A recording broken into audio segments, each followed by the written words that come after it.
பார்க்க போகிறது வந்து 10th இயல் வந்து 5 அந்த 5வது இயல் மொழிபெயர்ப்பு அப்படின்ட்டு கல்வி மணற்கேணி அப்படிங்கிறதுக்கு இதில் வருது.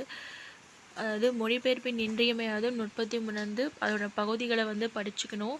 கல்வி சார்ந்த கருத்துக்களை வந்து செய்யுள் வாயிலாக அறிஞ்சிக்கணும் அப்படின்ட்டு சொல்கிறாங்க. வரிசைப்படுத்தி எளிமையாக வழங்கும் திறன் பெறுதல், இதெல்லாம் என்னென்ன மாதிரி வருதும் அப்படின்ட்டு சொல்லியிருக்காங்க. அடுத்து வந்து மொழிபெயர்ப்பு கல்வி. ஒவ்வொரு மொழி சமூகத்திலும் ஒரு துறையில் இல்லாத செழுமையை ஈடு செய்ய வேறு துறைகளில் வந்து உச்சங்கள் இருக்கும். மொழிகளுக்கு வந்து இடையான வேற்றுமைகளாகவே நீடிக்க விடாமல் ஒற்றுமைப்படுத்த உதவுவது மொழிபெயர்ப்பு. கொடுக்கல் வாங்கலாக அறிவனைத்தும் உணர்வனைத்தும் அனைத்து மொழிகளிலும் பரவ வேண்டும். நம்மிடம் எல்லாம் உள்ளது என்ற பட்டை கட்டிய பார்வையை ஒழித்து அகன்ற பார்வை தருவது மொழிபெயர்ப்பு அப்படின்ட்டு சொல்கிறாங்க. அதாவது வேறு துறைகள் ஒரு துறையில் இல்லாத செழுமையை வந்து ஈடு செய்ய வேறு துறைகளில் உச்சங்கள் இருக்கும் அப்படின்ட்டு சொல்கிறாங்க. ஒவ்வொரு மொழி சமூகத்திலும் ஒரு துறையில் இல்லாத செழுமையை ஈடு செய்ய வேறு துறைகளில் உச்சங்கள் இருக்கும். மொழிகளுக்கு இடையான வேற்றுமைகளாகவே நீடிக்க விடாமல் ஒற்றுமைப்படுத்த உதவுவது மொழிபெயர்ப்பு அப்படின்ட்டு சொல்கிறாங்க. அதாவது இந்த லாங்குவேஜ் அப்படிங்கிற இல்லாமல் அது எல்லாமே நம்ம அந்த லாங்குவேஜை நம்ம கற்றுக்கிறது மூலமாக நிறைய வந்து தெரிஞ்சுக்கிறோம்ல. இப்போ வந்து வர்த்தகம் பண்ணுறதுக்கு அந்த காலத்துலலாம் சைனாலேருந்து வந்திருக்காங்க, கிரேக்கத்துலேருந்து வந்திருக்காங்க. ஸோ அதெல்லாம் நம்ம கற்றுக்கிட்டும் போது இங்கே இருக்கிற நாலேஜும் அங்கே போகும், அதே மாதிரி மொழியும் கற்றுக்கிட்ட மாதிரி இருக்கும் அப்படின்ட்டு சொல்கிறாங்க. கொடுக்கல் வாங்கலாக அறிவனைத்தும் உணர்வனைத்தும் அனைத்து மொழிகளிலும் பரவ வேண்டும், அதான் சொல்கிறாங்க. ட்ரேடு மூலமாக ஸோ எல்லாமே ஃபீலிங்ஸ் எல்லாமே வந்து பரவ வேண்டும் அப்படின்ட்டு சொல்கிறாங்க. நம்மிடம் எல்லாம் உள்ளது என்ற பட்டை கட்டிய பார்வையை ஒழித்து அகன்ற பார்வை தருவது மொழிபெயர்ப்பு. எல்லாமே கற்றுக்கிறதுல என்ன வந்துச்சு அப்படின்ட்டு சொல்கிறாங்க. அடுத்து வந்து ஒரு மொழியில் உணர்த்தப்பட்டதை வேறொரு மொழியில் வெளியிடுவது மொழிபெயர்ப்பு என்கிறார் மனவை முஸ்தபா. அதாவது ஒரு மொழியில் வந்து உணர்ந்ததை வேறொரு மொழியில் வெளியிடுங்கிறது மொழிபெயர்ப்பு. திருக்குறளே நிறைய பேர் டிரான்ஸ்லேட் பண்ணியிருக்காங்கள்ல, ஸோ அது மாதிரி வந்து சொல்கிறது தான் வந்து அவர் வந்து சொல்கிறாரு மொழிபெயர்ப்பு அப்படின்ட்டு சொல்கிறார். யார்? மனவை முஸ்தபா. இப்போ மணல் கடிகாரம்னா என்ன பண்ணுவோம், அப்படியே அந்த மேலே இருக்கிறத வந்து கீழே வந்து விழும்ல, அந்த மாதிரி. ஸோ மேலே இருக்கிறத வந்து இன்னொரு லாங்குவேஜாக அந்த மாதிரி டிரான்ஸ்லேட் பண்ணணும் அப்படின்னு அமைச்சுக்கோங்க, அப்படிதான். அது வந்து ஒரு மொழி வளம் பெறவும் உலகத்துடன் உறவு கொள்ளவும் மொழிபெயர்ப்பு இன்றியமையாததாகவும். உலக நாகரிக இப்போ இங்கேருந்து நம்ம வந்து தமிழ்ங்கிறது நிறைய டிரான்ஸ்லேட் பண்ணி திருக்குறள் எல்லாமே போனதால் மட்டும்னால தான் அது வந்து தெரிஞ்சுது உலகத்துக்கே அப்படின்ட்டு சொல்கிறாங்க. உலக நாகரிக வளர்ச்சிக்கும் பொருளியல் மேம்பாட்டிற்கும் ட்ரேடு மூலமாகவும் சரி, எப்படியோ நம்ம அங்கே மேரேஜ் பண்ணிக்கிறதா இருந்தாலும் சரி, ட்ரேடு மூலமாக இருந்தாலும் சரி, இப்படி தான் வந்து மொழியானது அங்கே போய் அது வந்து செழுமையடையுது, எல்லாமே உலகத்துக்கு ஃபுல்லாக பரவுது அப்படின்ட்டு சொல்கிறாங்க. ஸோ அங்கே போய் ஸ்டே பண்ணி அந்த மாதிரியும் கூட பரவுது அப்படின்ட்டு சொல்கிறாங்க. அப்போ எல்லாமே அப்படிங்கும்போது ஜகம் சொல்லுவோமா, அப்போ மூக்கு ஜகநாதர். அடுத்து வந்து மொழிபெயர்ப்பு தொடக்கம். மொழிபெயர்த்தல் என்ற தொடரை வந்து தொல்காப்பியர் வந்து மரபியலில் குறிப்பிட்டுள்ளார். மரபியலில் வந்து ஜீனிலே நமக்கு வந்து இருக்கணும் அப்படின்ட்டு நாம் வச்சுக்கோங்க. அது வந்து எந்த அதிகாரத்தில் வந்து குறிப்பிட்டிருக்காரு அப்படிங்கிறது மரபியலில் குறிப்பிட்டுள்ளார். மொழிபெயர்த்தல் அப்படிங்கும்போது இப்போ நம்ம வந்து இப்போ அது எப்படி அமைச்சிக்கலாம், காப்பி அப்படின்னா இங்கிலீஷில் என்ன பண்ணுவோம், இங்கே இருக்கிறத அப்படியே அங்கே தூக்கிட்டு போய் காப்பி பண்ணி அப்புறம் பேஸ்ட் பண்ணுவோம். அப்போ முதல் ஸ்டேஜ் என்னது, காப்பி அடிக்கிறது. ஸோ அதை தான் மொழிபெயர்த்தல் அப்படின்னு அமைச்சுக்குவோம். அடுத்து வந்து மாபாரதம் தமிழ் படுத்தும் மதுராபுரி சங்கம் வைத்தும் என்னும் சின்னமனூர் செப்பேட்டு குறிப்பு சங்க காலத்திலே தமிழில் மொழிபெயர்ப்பு மேற்கொள்ளப்பட்டதை புலப்படுத்துகிறது. ஸோ செப்பேடுகள் மூலமாக கல்வெட்டு மூலமாக தான் இதெல்லாம் நம்ம அந்த காலத்தை பற்றி தெரிஞ்சுக்கிறோன்னு சொன்னோம்ல, அதே மாதிரி இப்போ இந்த சின்னமனூர் செப்பேட்டு குறிப்பில் என்ன சொல்லுது அப்படின்னா, அந்த காலத்திலே வந்து தமிழில் வந்து மொழிபெயர்ப்பு நடந்திருக்கு அப்படின்ட்டு சொல்கிறாங்க. மாபாரதம் தமிழ் படுத்தும் மதுராபுரி சங்கம் வைத்தோம் அப்படின்ட்டு சொல்கிறாங்க. வடமொழியில் வழங்கி வந்த இராமாயண மகாபாரத தொன்மை செய்திகள் சங்க இலக்கியங்களில் பரவலாக இடம்பெற்றுள்ளன. இதுவும் பிறமொழி கதைகளை தமிழ் படுத்தியமையை புலப்படுத்துகிறது. அப்போ தெரிஞ்சதுனால தானே அது வந்து இங்கே வந்து இடம்பெற்றிருக்கு அப்படின்ட்டு சொல்கிறாங்க. பெருங்கதை, சீவக சிந்தாமணி, கம்ப ராமாயணம், வில்லி பாரதம், வியாசர் எழுதிய மகாபாரத தழுவி இங்கே வந்தது தானே வில்லி பாரதம்.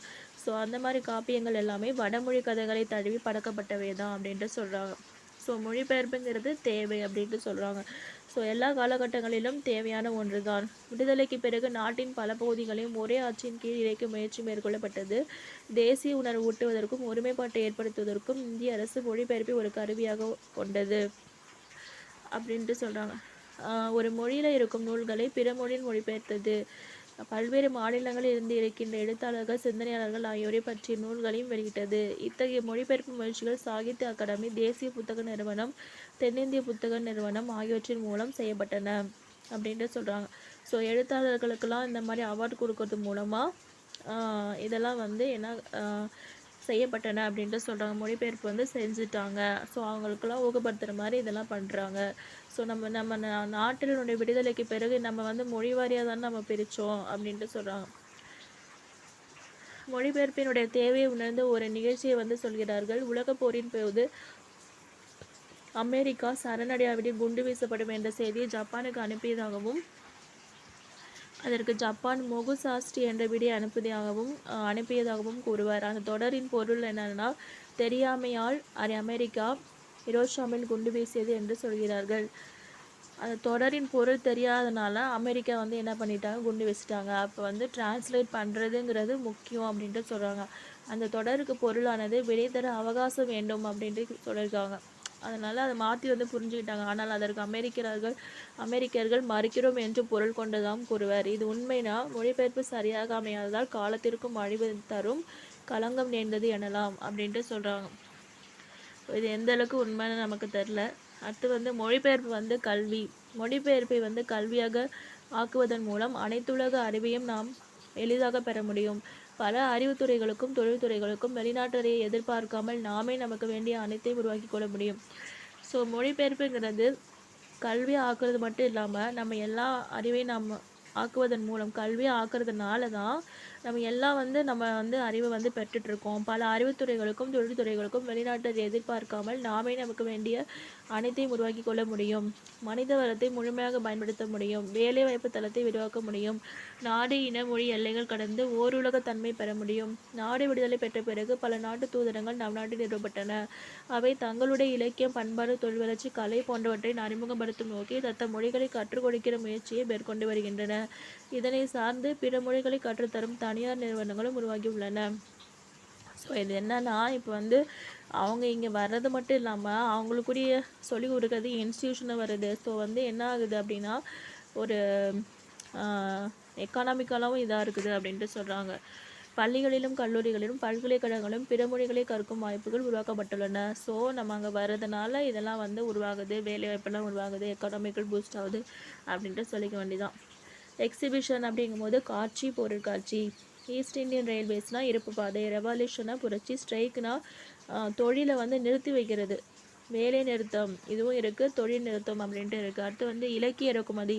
பிறமொழி இலக்கியங்களை அறிந்து கொள்ளவும் அவை போன்ற புதிய படைப்புகளாகவும் மொழிபெயர்ப்பானது உதவுகிறது. இலக்கியம் என்பது தன் அனுபவத்தை எழுதுவது என்றாலும் அது கலை சிறப்புடையதாக இருக்கிற போது அனைவரது அனுபவமாகவும் பொதுநிலை பிறகு ஒருத்தரோட அனுபவம் வந்து நம்ம படிக்கிறது மூலமாக எல்லாரோட அனுபவமாகவும் மாறுது அப்படின்ட்டு சொல்கிறாங்க. அத்தகைய பொதுநிலை பெற்ற இலக்கியத்தை வந்து மொழிவேலியானது சிறையிடுகிறது. மொழிவேலியை வந்து அகற்றும் பணியை மொழிபெயர்ப்பானது செய்கிறது. நமக்குன்னு அந்த வேலையின் போட்டிருக்குல, அந்த டிரான்ஸ்லேஷனில் தான் அந்த வேலையை வந்து அகற்ற முடியும் அப்படின்ட்டு சொல்கிறாங்க. ஸோ ஜெர்மன் மொழிபெயர்ப்பின் மூலம் அறிமுகமான ஷேக்ஸ்பியர் அந்நாட்டு படைப்பாளர் போலவே கொண்டாடப்பட்டார். அதாவது ஷேக்ஸ்பியருங்கிறவர் வந்து ஜெர்மன் மொழியில் டிரான்ஸ்லேட் பண்ணாங்களாம். ஸோ அந்த நாட்டுக்குரிய படைப்பாளராகவே அவர் மாறி இப்போ இதாகினாங்க அப்படின்ட்டு சொல்கிறாங்க. இப்போ வந்து நம்மளே வந்து ஆக்டர்ஸ் எல்லாமே அந்த ஸ்டேட்லேருந்து தான் வந்தவங்க அப்படின்ட்டு சொல்கிறோம். ஆனால் நம்ம இங்கே வந்து நடிக்க வந்ததுக்கப்புறம் நம்மளுடைய இதாகவே நம்ம நினைக்கிறோம்ல, அது மாதிரி. ஸோ வந்து 18ஆம் நூற்றாண்டு வரை வடமொழி நூல்கள் பல தமிழில் ஆக்கப்பட்டன. வடமொழி நூல்கள் எல்லாமே என்னென்னா தமிழில் வந்து கிட்டத்தட்ட வந்து மாற்றிட்டாங்க. ஆங்கிலேயர் வரைக்கு பின் ஆங்கில நூல்களும் ஆங்கிலம் வழியாக பிற ஐரோப்பிய மொழி நூல்களும் அறிமுகமாயின அப்படின்ட்டு சொல்கிறாங்க. இவற்றை தரமான நூல்கள் என்று பார்த்தால் சிலதான். இதுபோல் தமிழ் நூல்களும் பிற மொழிகளுக்கு அறிமுகமாயின அப்படின்ட்டு சொல்கிறாங்க. தமக்குரிய நூலாக இருந்த திருக்குறள் உலக மொழிகளுக்குரியதாக மாறியது மொழிபெயர்ப்பால் தான் அப்படின்ட்டு சொல்கிறாங்க. அடுத்து வந்து மொழிபெயர்ப்பு இல்லாவிடில் சில படைப்பாளிகளும் கூட வந்து உருவாகி இருக்க முடியாது. ஷேக்ஸ்பியர் இருந்திருக்க முடியாது, கம்பன் இருந்திருக்க முடியாது, ரவீந்திரநாத் தாகூர் வங்க மொழியில் எழுதிய கவிதை தொகுப்பான கீதாஞ்சலி வந்து ஆங்கிலத்தில் அவரே மொழிபெயர்த்த பிறகுதான் நோபல் பரிசு எல்லாமே கிடைச்சிது. ஸோ மகாகவியின் பாரதியின் கவிதைகளும் மொழிபெயர்த்திருந்தாங்க அப்படின்னா அவருக்குரிய விருது ரெக்கக்னேஷன் வந்து கிடைச்சிருக்கும் அப்படின்ட்டு சொல்கிறாங்க. அங்கீகாரம், விருது எல்லாமே. ஒரு நாடு எவ்வளோ மின்னாற்றலை பயன்படுத்துகிறது என்பதை கொண்டு அதன் தொழில் வளர்ச்சியை மதிப்பிடுவார்கள். அதுபோல ஒரு நாட்டின் மொழிபெயர்ப்பு நூல்களின் எண்ணிக்கையை கொண்டு அந்நாட்டின் பண்பாட்டையும் அறிவை மதிப்பிடுகிறார்கள். ஸோ பண்பாடுங்கிறது மொழிபெயர்ப்பில் இருக்குது அப்படின்னு சொல்கிறாங்க. பண்பாடு இல்லை என்றால் பாரதம் இல்லை. அந்நாட்டின் பண்பாட்டையும் அறிவையும் மதிப்பிடுவார்கள் அப்படின்ட்டு சொல்கிறாங்க. இது ஒரு பாட்டில் இருக்கு, அதை அப்படியே சொன்னேன். அடுத்து வந்து நேரடி மொழிபெயர்ப்பாக French, German, Africa, Latin America முதலான நாடுகளின் நூல்கள் இன்று கிடைக்க தொடங்கியிருப்பது நல்ல பயனை அளிக்கிறது அப்படின்ட்டு சொல்கிறாங்க. மொழிபெயர்ப்பின் மூலம் இலக்கிய திறனாய்வு கொள்கையும் பெற்றிருக்கிறோம் அப்படின்ட்டு சொல்கிறாங்க. இன்றுள்ள புதிய திறனாய்வு முறைகளை எல்லாம் நாம் ஆங்கிலத்தின் வழியாகவே பெற்றிருக்கிறோம். ஆமாம், கரெக்டு தான். மொழிபெயர்ப்பு வந்து எங்கோ தொலைதூரத்தில் வாழும் மனிதர்கள் தங்களின் மொழியில் சொன்னவற்றை எழுதியவற்றை இன்னொரு மொழியை நமக்கு தெரிந்த மொழியில் மொழிபெயர்த்து அறிந்து கொள்கிறார்கள். அதுதான் மொழிபெயர்ப்பு. எப்பொழுது உலகத்தின் 4-5 மொழிகள் உருவாயினவோ அப்பொழுதே மொழிபெயர்ப்பு வந்துவிட்டது. ஸோ கருத்து பரிமாற்றம், தகவல் பகிர்வு, அறநூல் அறிதல், இலக்கியம், தத்துவம் இது எல்லாமே மொழிபெயர்ப்பு வழியாகவே சர்வதேச தன்மை பெறுகின்றது. ராகுல் சாங்கிருத்யாயன் 1942ஆம் ஆண்டு ஹஜுராபாக் மத்திய சிறையில் இருந்தபோது வாழ்காவிலிருந்து கங்கை வரை என்ற நூலை இந்தி மொழியில் எழுதினார். 1949ஆம் ஆண்டு இந்த நூலை கணமுத்தையா என்பவர் தமிழில் மொழிபெயர்த்து வெளியிட்டார். அதாவது ராகுல் சாங்கிருத்யாயன் அவர் வந்து ஹஜுராபாக் சிறையில் வந்து வாழ்காவிலிருந்து கங்கை வரை அப்படின்ட்டு என்ன எழுதியிருக்காரு, இந்தி மொழியில் வந்து எழுதியிருக்காரு. ஸோ 49ஆம் ஆண்டு கணமுத்தையா அப்படிங்கிறவர் வந்து தமிழில் இன்று வரை மொழிபெயர்த்து வெளியிட்டார். இன்று வரையில் வாழ்காவிலிருந்து கங்கை வரை ஒவ்வொரு தமிழர் விரும்பி படிக்கும் நூலாக இருக்கிறது. இதுவரையில் பல பதிப்புகள் வந்து வெளிவந்திருக்கின்றன அப்படின்ட்டு சொல்கிறாங்க. 1949 கணமுத்தையா மொழிபெயர்ப்பு, 2016 டாக்டர் ஸ்ரீதர் மொழிபெயர்ப்பு, 2016 வந்து முத்து மீனாட்சி மொழிபெயர்ப்பு, 2018 வந்து யூமா வாசுகி மொழிபெயர்ப்பு. நாம் வச்சுக்கலாம்னா ராகுல் காந்தி அவர்கள் வந்து 1942 அதாவது 4 செக்யூரிட்டி கூட சுற்றி 4 பேர் செக்யூரிட்டி. ஸோ அந்த 2 பேர் யார் அப்படின்னா முத்தையா முரளிதரன் அவர்கள், ஸ்ரீதர் டைரக்டர். ஸோ 2 பேர்த்தையும் வந்து கூட்டிகிட்டு போகிறாரு. ஏன்னா வந்து அந்த கங்கையோட லொக்கேஷன் பார்த்து எந்த இடத்துல வந்து இது பண்ணலாம் அப்படின்ட்டு, டைரக்ஷன் பண்ணலாம் அப்படின்ட்டு. அப்போ வந்து யாரை வச்சு படம் எடுக்கலான்னு ராகுலுக்கு பதிலாக பார்க்கும்போது அஜித்தை வச்சு படம் எடுக்கலாம் அப்படின்ட்டு நாம் வச்சுக்கோங்க, எடுக்கலாம்னு நினைக்கிறாரு. ஸோ வந்து கங்கையெல்லாம் விசிட் பண்ணிட்டு போகிறாரு. ஸோ அதுக்காக வந்து வால்மார்ட் போகிறாரு, எல்லாத்தையும் பர்ச்சேஸ் பண்ணிவிட்டு அந்த சாப்பாடு எல்லாமே கொடுக்கறதுக்கு அப்படின்னு நாம் வச்சுக்கோங்க. அப்புறம் வந்து அதில் வந்து நிறைய சாங்லாம் வரலாம், அஜித் சாங் அதெல்லாம் வந்து போட்டு பார்க்குறாங்க. மீனாட்சி அன்னகாதன் என்னாச்சு அப்படின்ட்டு. அதுக்கப்புறம் வாசு அப்படின்ட்டு இது ஷாலினி வந்து கூப்பிடுவாங்கள்ல வாசு அப்படின்ட்டு ஒரு படத்தில் அம்மன் கலத்தமத்தில், அந்த மாதிரி வந்து நாம் வச்சுக்கோங்க, அவ்வளோதான். அடுத்து வந்து பிற மொழி இலக்கியங்கள் வந்து இலக்கிய வடிவங்கள் பலவும் தமிழுக்கு அறிமுகமாகி அது போன்ற முயற்சிகள் இங்கு மேற்கொள்ளப்படுகின்றன. மொழிபெயர்க்கப்பட்ட நூல்களை தமிழ் இலக்கியங்களோடு ஒப்புநோக்கி சிந்தனை, வடிவம், உத்தி, மையக்கரு, பண்பாடு போன்ற பலவகை கூறுகளை அடைபோடவும் வழக்கு மொழிபெயர்ப்பு வந்து உதவுகிறது அப்படின்ட்டு சொல்கிறாங்க. அதாவது டிரான்ஸ்லேட் பண்ணுறதுனால நம்ம வந்து நம்மளுடைய சிந்தனை வந்து கொஞ்சம் என்ன எக்ஸ்பேண்ட் ஆகுது, என்னென்ன டெக்னிக் வந்து யூஸ் பண்ணுறாங்க. இப்போ சிறுகதைங்கிறது யூரோப்பியன் கண்ட்ரீஸில் அந்த இடத்துல வந்து அங்கே வந்து ஃபெமிலியரான ஒரு விஷயம், அமெரிக்கா அந்த மாதிரி இதில் ஃபெமிலியரான விஷயத்த இங்கே வந்து கொண்டுட்டு வரலாம் அப்படின்னு ஆரம்பித்து தான் சிறுகதை. ஸோ அந்த மாதிரி வந்து இந்த மாதிரி சொல்கிறாங்க. ஸோ மொழிபெயர்ப்பு வந்து செம்மை. 100 ரயில் ஸ்லீப்பர் வேர் வாஸ்டவே என்பதை தொடர் வண்டியில் உறங்கிக் கொண்டிருந்த 100 பேர் வெள்ளத்தில் அடித்து செல்லப்பட்டார்கள் என்று ஒரு செய்தித்தாள் வெளியிட்டது. ஒரு நியூஸ் பேப்பர் இந்த மாதிரி சொல்லிட்டாங்க. ஸோ ரயில் ஸ்லீப்பருங்கிறது தொடர் வண்டியினுடைய போக்குவரத்து பாதையான தண்டவாளத்தில் உள்ள குறுக்கு நிறைய அந்த நடுவில் இது பண்ணியிருக்காங்களே, அதை வந்து மென்ஷன் பண்ணுறது. அதனை உறங்கி கொண்டிருந்தோர் என மொழிபெயர்த்தது பெருமிழையே அப்படின்ட்டு சொல்கிறாங்க. கேமல் என்பதற்கு வடம், அதாவது கயிறு அப்படின்ட்டு சொல்கிறாங்க. ஒட்டகம் அப்படின்னு 2 வார்த்தை இருக்குது. ஸோ ஊசி காதில் வந்து வடம் நுழையாது அப்படின்ட்டு சொல்கிறத ஊசி காதில் ஒட்டகம் நுழையாது அப்படின்ட்டு மொழிபெயர்த்து நம்ம பயன்படுத்திக்கிறோம். அப்படின்னா ஊசி காதில் நூல் நுழையாது அப்படிங்கிற மாதிரி அர்த்தமா. ஸோ அதனால என்ன ஆகுதுன்னா இப்படி இந்த டிரான்ஸ்லேஷனுங்கிறது முக்கியம் அப்படின்னு சொல்கிறாங்க. அண்டர் கிரவுண்ட் ட்ரைனேஜ் என்ற தொடரை மொழிபெயர்ப்பது தடுமாற்றம் வந்தது. பாதாள சாக்கடை என்பது போன்றெல்லாம் மொழிபெயர்த்தனர். தமிழோடு தொடர்புடைய மலையாள மொழியில் பயன்படுத்தி புதை சாக்கடை என்ற சொல் பொருத்தமாக இருப்பதை கண்டனர். அதையே பயன்படுத்தவும் தொடங்கினர். அதாவது அப்போ பாதாள சாக்கடை அப்படின்ட்டு சொல்லக்கூடாதான், புதை சாக்கடை அப்படின்ட்டு தான் சொல்லணுமா. இது எங்கேருந்து கண்டுபிடிச்சிருக்காங்கன்னா மலையாள மொழியில் வந்து யூஸ் பண்ணதை இங்கே வந்து போட்டிருக்காங்க, அவ்வளோதான். அடுத்து வந்து டெலி அப்படின்னாலே என்னென்னா தொலை. அப்போ கிராஃபுங்கும்போது தொலை வரி, விஷன் அப்படிங்கும்போது காட்சி, ஃபோன் அப்படின்னா பேசி, ஸ்கோப் அப்படின்னா நோக்கி, மெட்ரி அப்படின்னா தொலை அளவியல், டெலிமெட்ரி, டெலிஸ்கோப் அப்படின்ட்டு நாம் வச்சுக்கோங்க, அவ்வளோதான். அடுத்து வந்து டிரான்ஸ்கிரைப், டிரான்ஸ்ஃபர், டிரான்ஸ்ஃபார்ம், டிரான்சாக்ட் ஆகியவற்றை மொழிபெயர்க்கும் போது படியெடுத்தல்னா டிரான்ஸ்கிரைப், டிரான்ஸ்ஃபர்னா மாறுதல், டிரான்ஸ்ஃபார்ம்னா உருமாற்றுதல், டிரான்சாக்ட்னா செயல்படுத்துதல், இப்படிலாம் வந்து சொல்கிறாங்க. ஸோ டிரான்ஸ் அப்படின்னா என்ற முன்மொட்டை வைத்து மொழிபெயர்க்கவில்லை, இவ்வாறாக இடம் பார்த்து மொழிபெயர்ப்பு முறையாக செய்யப்பட வேண்டும் அப்படின்னு சொல்கிறாங்க, அவ்வளோதான். பல்துறை வளர்ச்சி. இன்றைக்கு பல்வேறு மொழிகளின் வளர்ச்சிக்கு மொழிபெயர்ப்பு தேவைப்படுகிறது. மொழிபெயர்ப்பு அப்படி இல்லைனாலே உலகையெல்லாம் வலையாக பிடித்திருக்கிற ஊடகத்தின் வளர்ச்சியே இல்லை. தொலைக்காட்சி, வானொலி, திரைப்படம், இதழ்கள் போன்ற ஊடகங்கள் மொழிபெயர்ப்பால் தான் வளர்ச்சி பெறுகிறது. ஸோ விளம்பர மொழிக்கு வந்து மொழிபெயர்ப்பு தேவைப்படுகிறது. திரைப்படங்கள், தொலைக்காட்சி தொடர்கள் ஆகியன வேற்றுமொழி மாற்றம் செய்யப்பட்டு அனைத்து மொழி பேசும் மக்களையும் அடைகின்றது. இதனால் புது வகையான சிந்தனைகள், மொழிக்கூறுகள் எல்லாமே பரவுது அப்படின்ட்டு சொல்கிறாங்க. மொழிபெயர்ப்பு பயன். அதாவது மொழிபெயர்ப்பு காலம் காலையில் எழுந்தவுடன் நாளிதழ் படிப்பு மொழிபெயர்ப்பு மூலமே நமக்கு சாத்தியமாகிறது. இரவு தொலைக்காட்சியில் காணும் கேட்கும் செய்திகளும் மொழிபெயர்ப்பு மூலமே கிடைக்கின்றன. இடையில் நம் பணிகள் பலவற்றிலும் மொழிபெயர்ப்பின் துணை இருந்து கொண்டே இருக்கிறது அப்படின்ட்டு சொல்கிறாங்க. ஸோ இன்றைய வளரும் நாடுகளில் அறிவியலை உருவாக்க, அரசியலை உருவாக்க, பொருளியலை உருவாக்க, சமூகத்தை உருவாக்க, இலக்கியத்தை உருவாக்க மொழிபெயர்ப்பை உதவுகிறது. அதை தான் திரும்ப திரும்ப சொல்கிறாங்க. மொழிபெயர்ப்பு மனிதர்களையும் நாடுகளையும் காலங்களையும் இணைக்கிற நெடுஞ்சாலையாக இருக்கிறது. காலத்தால், இடத்தால், மொழியால் பிரிக்கப்பட்ட மானுடத்தை வந்து இணைக்கிறது. கடந்த காலத்தை எதிர்காலத்துடன் இணைக்கும் அது மனித வாழ்வின் ஒரு பகுதியாக இருக்கிறது. பல மொழிகளிலும் காணப்படும் சிறப்பு கூறுகளை எல்லாம் ஒருங்கு சேர்ந்து அனைவருக்கும் பொதுமையாக்குகிறது. ஜெர்மனியில் ஒரு ஆண்டில் பிற மொழிகளிலிருந்து 5000 நூல்கள் வரை மொழிபெயர்க்கப்படுகின்றன. புள்ளி விவரப்படி அதிகமான தமிழ் நூல்கள் பிற மொழிகளில் மொழிபெயர்க்கப்பட்டுள்ளன. ஸோ 5000 நூல் வரை வந்து பிற மொழியில் வந்து ஜெர்மனியில் வந்து டிரான்ஸ்லேட் பண்ணியிருக்காங்க அப்படின்ட்டு சொல்கிறாங்க. ஸோ அதிகமான தமிழ் நூல்கள் வந்து டிரான்ஸ்லேட் ஆகிருக்கு அப்படின்ட்டு சொல்கிறாங்க. அந்த வரிசையில் வந்து முதலிடம் வந்து ஆங்கிலம் தான், ரெண்டாவது வந்து மலையாளம், அதுக்கப்புறம் தான் தெலுங்கு, ஹிந்தி, கன்னடம், வடமொழி, ரஷ்ய மொழி, வங்கமொழி, மராத்தி மொழி இதெல்லாம் வந்து இடம்பெறுது அப்படின்ட்டு சொல்கிறாங்க. மொழிபெயர்ப்பினால் புதிய சொற்கள் உருவாகி மொழி வளம் ஏற்படுகிறது. ஸோ அதுவும் வந்து க்ரோத் ஆகுது அப்படின்ட்டு சொல்கிறாங்க.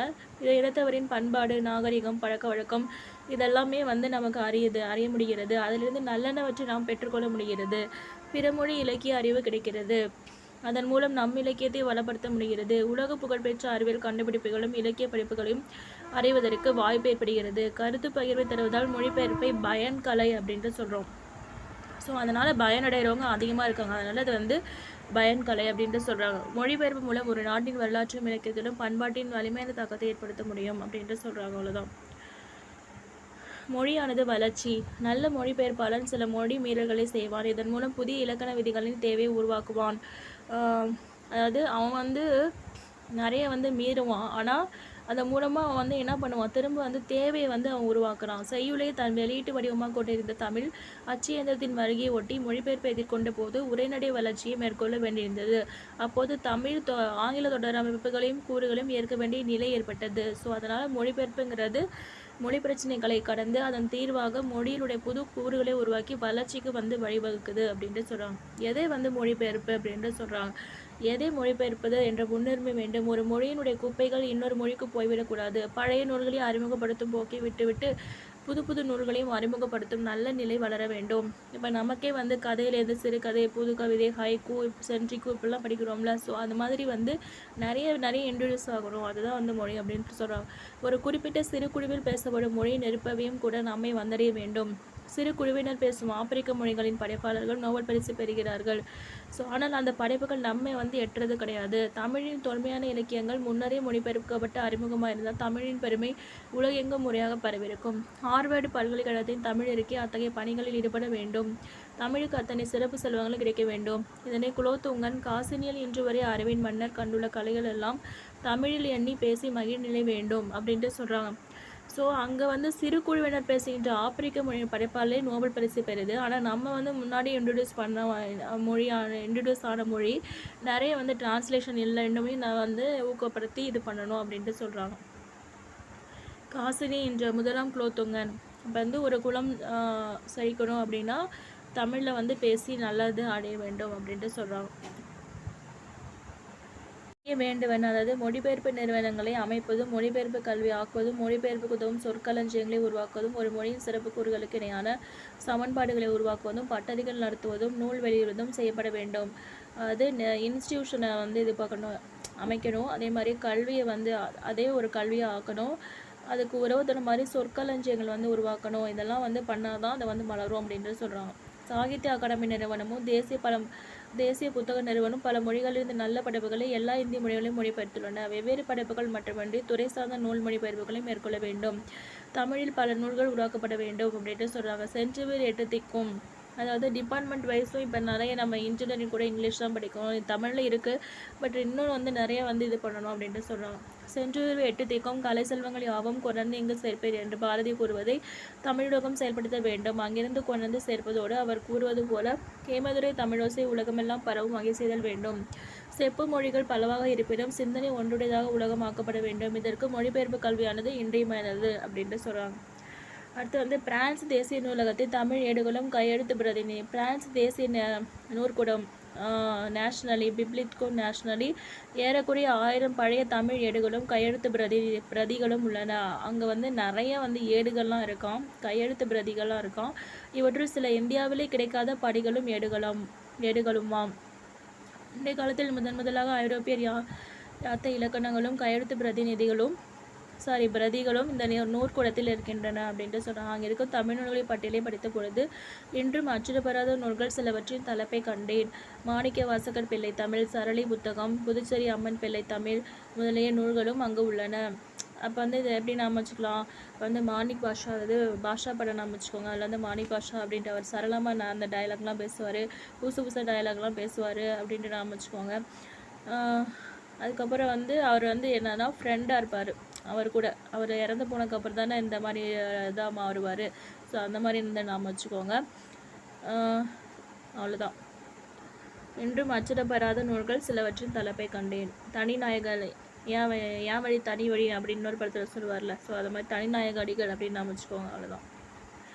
அடுத்து வந்து நீதி வெண்பா காப்ப சேகு தம்பி பாவலர், அதாவது கற்றவர் வழி அரசு செல்லும் என்கிறது சங்க இலக்கியம். தோண்டும் அளவு ஊறும் நீர் போல கற்கும் அளவு அறிவு வந்து சுரக்கும் அப்படிங்கிறது திருக்குறள். ஸோ கல்வியை போற்றுவதை புறநானூற்று காலத்திலிருந்து தற்காலம் வரை தொடங்கியிருந்த தமிழர்கள். பூக்களை நாடி சென்று தேன் பருகும் வண்டுகளைப் போல நூல்களை நாடி சென்று நாம் வந்து நாலேஜ் வந்து கெயின் பண்ணிக்கணும் அப்படின்ட்டு சொல்கிறாங்க. அடுத்து வந்து அருளை பெருக்கி அறிவை திருத்தி மருளை அகற்றி மதிக்கும் தெருளை அறுத்துவதும் ஆவிக்கு அருந்துணையாய் இன்பம் பொருத்துவதும் கல்வி அன்றி போற்று. இருக்கி அப்படின்னா நம்ம அந்த எல்லா ஜீவராசி மேலே நம்ம என்னன்னா உலகம் ஃபுல்லாக எங்குமே நம்ம என்னன்னா கருணையோடு இருக்கணும். அதை வந்து பெருக்கிறது கல்வி தான் அப்படின்ட்டு சொல்கிறாங்க. அறிவை திருத்தி அப்படிங்கும்போது இப்போ வந்து நமக்கு வந்து எல்லா ஜீவராசிகளுக்குமே 5 அறிவு, அந்த 6 அறிவான மனுஷனுக்கு வந்து அதை நம்ம பகுத்தறிகிற அறிவு இருக்குல்ல, ஸோ அதை வந்து நம்ம என்ன பண்ணணும், இது தப்பு ரைட் அப்படிங்கிறத அதை நம்ம திருத்திக்கணும் அப்படின்ட்டு சொல்கிறாங்க.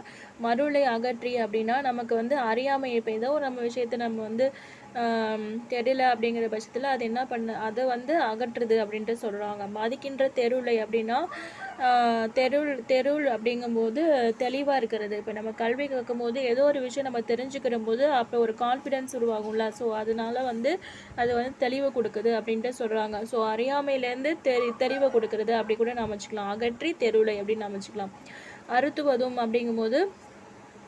அறுத்துவதும் ஆவிக்கு அருந்துணையாய் இன்பம் அப்படின்ட்டு சொல்கிறாங்க. அதாவது உயிருக்கு வந்து ஆவி அப்படிங்கிறது உயிர், அந்த உயிருக்கு துணையாக இருக்கிற வந்து இன்பம். இப்போ நம்மளுடைய குழந்தைங்க தான் நம்மளுடைய உயிர், ஸோ அவங்களுக்கு துணையாக இருக்கிறது கல்வி தான் அப்படின்ட்டு நம்ம வந்து அதை போற்றி அவங்களுக்கு வந்து அதை சொல்லணும் அப்படின்ட்டு சொல்கிறாங்க. ஸோ அந்த குழந்தைங்கனாலே நாம் வச்சுக்கோங்க, குழந்தைன்னு கூட நாம் வச்சுக்கோங்க. குழந்தைங்க வந்து நிறைய பாசமாக இருப்பாங்க. ஸோ அந்த கல்வி வந்து நமக்கு ஒன்றுமே தெரியாது, இதை தெரிஞ்சுக்கணும்னு சொல்லிட்டு நம்ம சொல்கிறோம். அதை சொல்கிறதுங்கிறது ஒரு மாதிரி அனுபவ அறிவு, அதுவும் ஒரு கல்வி தானே. ஸோ அது வந்து தெரியாமைங்கிறதுலேருந்து தெரிஞ்சுக்கிறாங்க அப்படின்ட்டு நாம் வச்சுக்கோங்க. அவ்வளோதான்.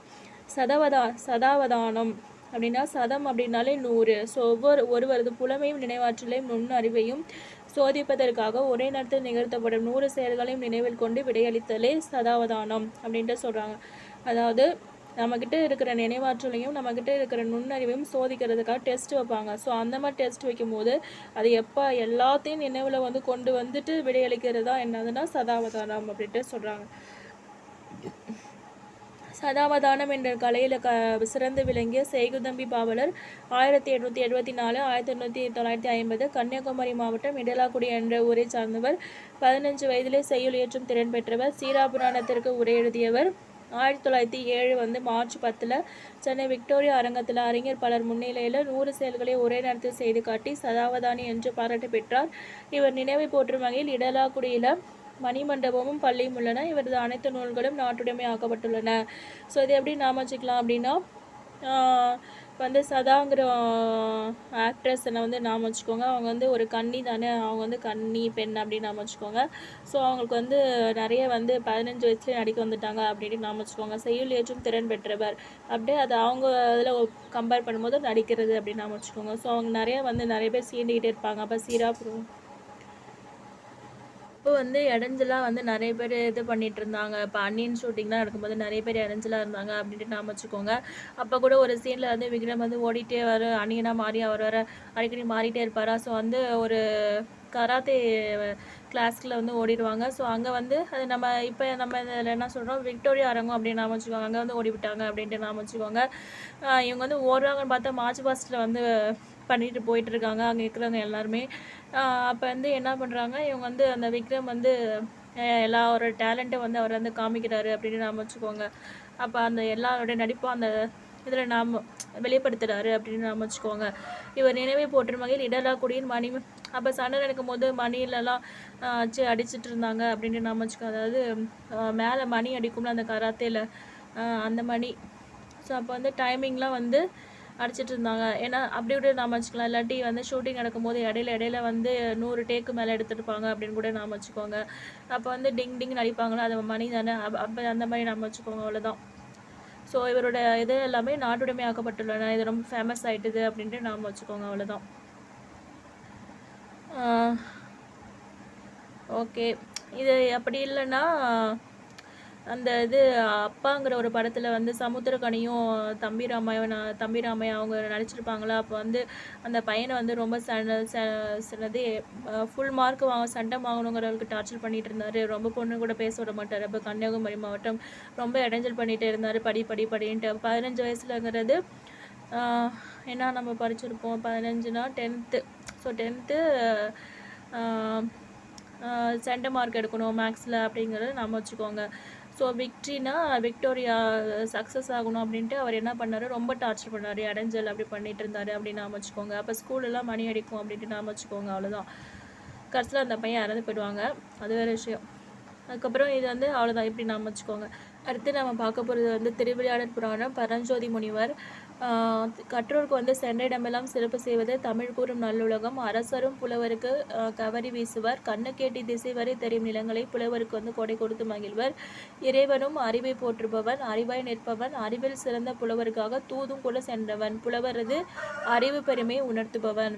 இந்த காண்டம் வந்து மதுரை காண்டமா இல்லை கூடர் காண்டமா இல்லை வந்து திருவாலவாய் காண்டமா. இது வந்து திருஆலவாய் காண்டம் அப்படின்ட்டு சொல்கிறாங்க. படலம் வந்து இடைக்காடன் பிணக்கு திருத்த படலம். அப்போ வந்து மொத்தம் எத்தனை படலம் இருக்குது அப்படின்னா 60ன்னு நினைக்கிறேன். 60 படலம் வந்து இருக்குது. 64 படலம் வந்து இருக்குது.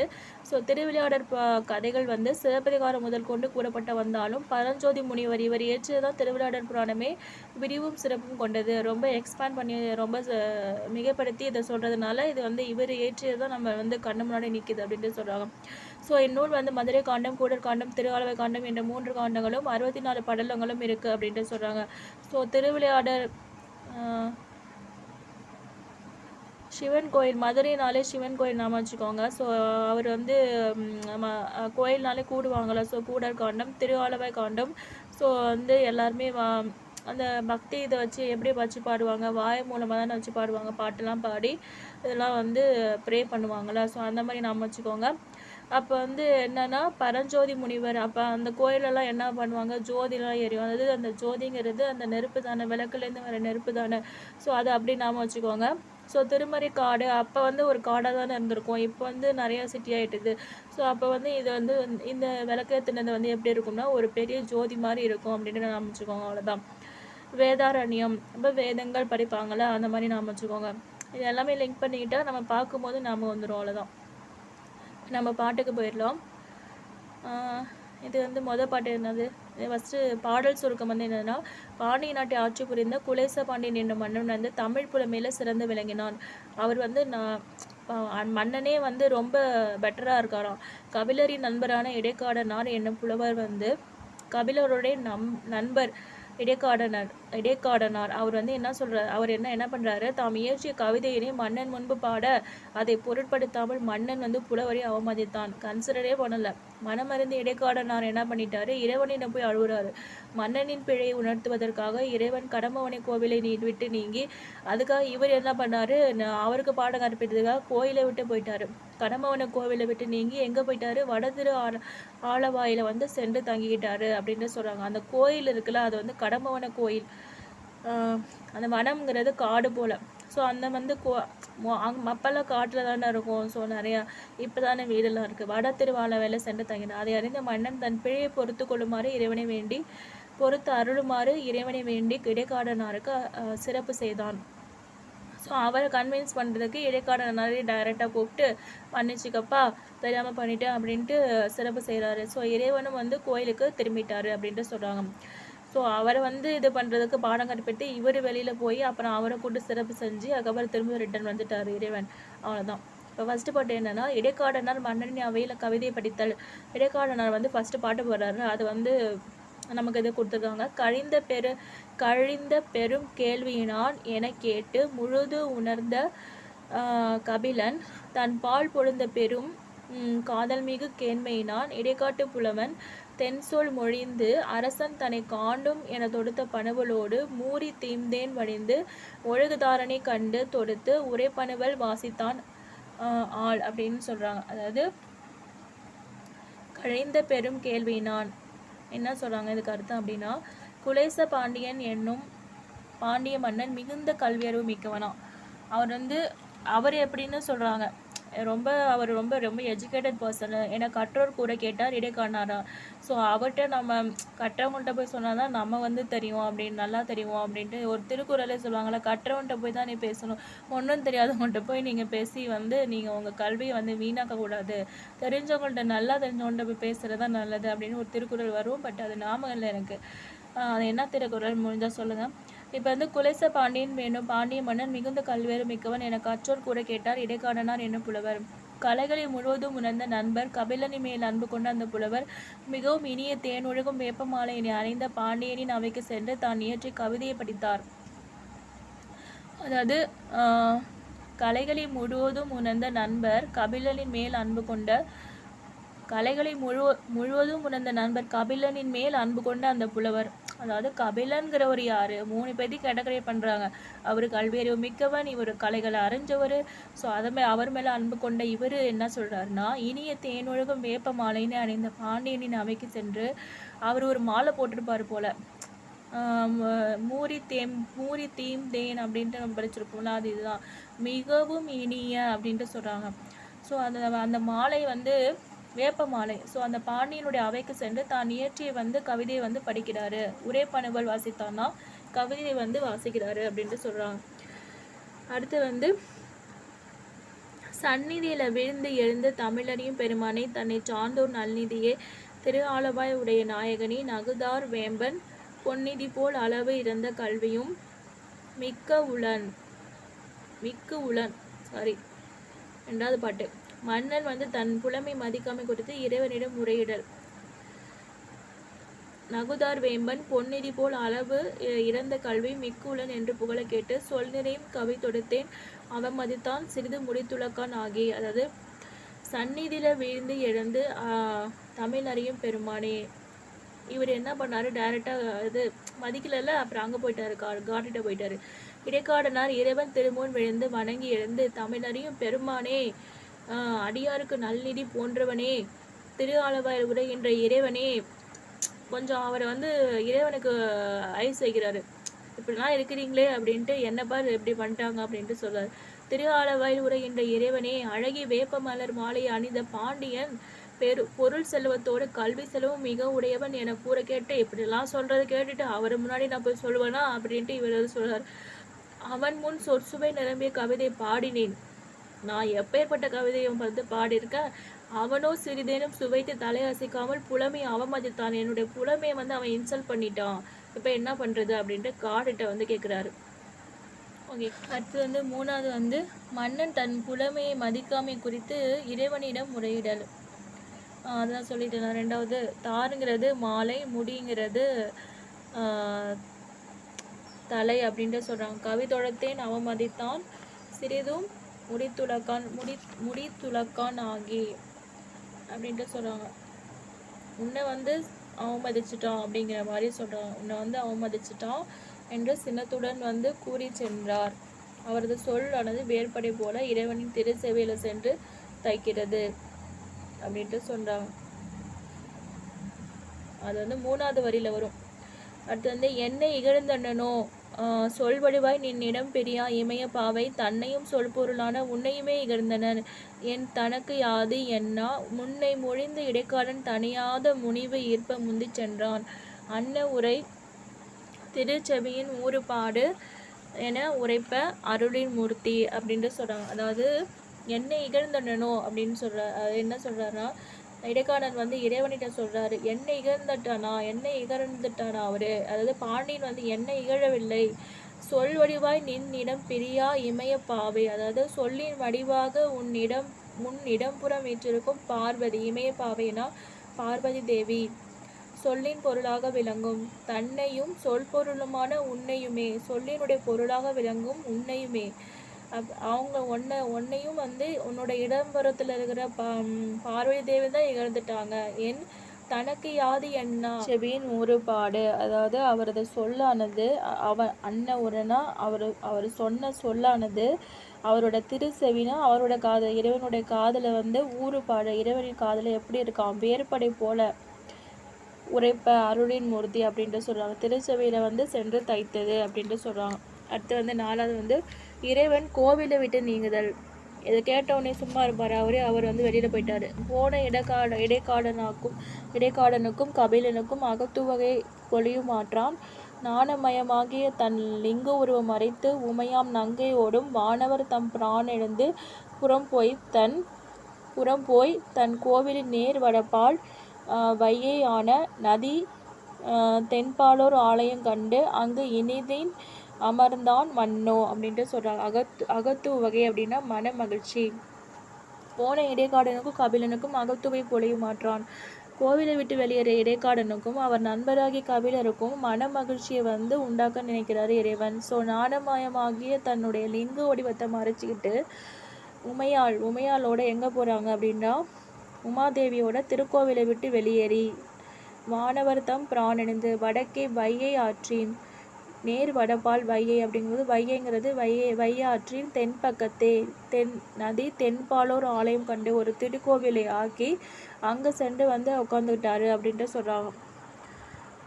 அடுத்து வந்து கோவிலை விட்டு நீங்கிய காரணம் அறியாது மன்னன் இறைவனை வேண்டுதல். அல்லது என் தமரால் என் பகையனரால் கல்வரால் அரிய காலத்து எல்லை விலங்கு ஆதிகளால் இடையூறியின் தமிழ்நாட்டில் எய்திற்றாலோ தொல்லை மறையவர் ஒழுக்கம் குன்றினரோ தவம் தர்மம் சுருங்கிற்றாலோ இல்லறனும் துறவரனும் பிடித்தனவோ யான் அறியே நேர்ந்தாய் எந்தாய் தமர் அப்படின்னா உறவினர். கோவிலை விட்டு நீங்கிட்ட காரணம் என்னன்னு தெரியாமல் மன்னன் வேறு கன்ஃபியூஸ் ஆகுறாரு. அப்போ வந்து அல்லது என் தமரால் என் பகையனரால் கல்வரால், அதாவது இறைவனை என்னால் என் படைகளால் என் தமரால் அதாவது பகைஞரால் என் பகைவரால் கல்வரால் அரிய காட்டில் உள்ள விலங்குகளால் இந்த தமிழ்நாட்டில் தங்களுக்கு இடையூறு ஏற்பட்டதோ அப்படின்ட்டு சொல்கிறாங்க. தமிழ்நாட்டுன்னா நம்ம சொல்கிற தமிழ்நாட்டில் அவரோட லாங்குவேஜ் பேஸில் சொல்கிறாரு. தங்களுக்கு இடையூறு ஏற்பட்டதா எய்திற்றாலோ மறையவர் வந்து தொல்லை மறையவர் ஒழுக்கம் குன்றினரோ, அதாவது மறையவர் வந்து நல்லொழுக்கத்தில் குறைந்தனாரோ தவமும் தர்மமும் சுருங்கிட்டுருச்சா இல்லறமும் துறவரமும் தத்தம் நெறியா இருந்து தவறினவா அப்படின்ட்டு சொல்கிறாங்க. எமது தந்தையே யான் அறியேன், எனக்கு ஒன்றுமே புரியல, என்னாலும் சொல்லுங்க அப்படின்ட்டு கேட்குறாரு.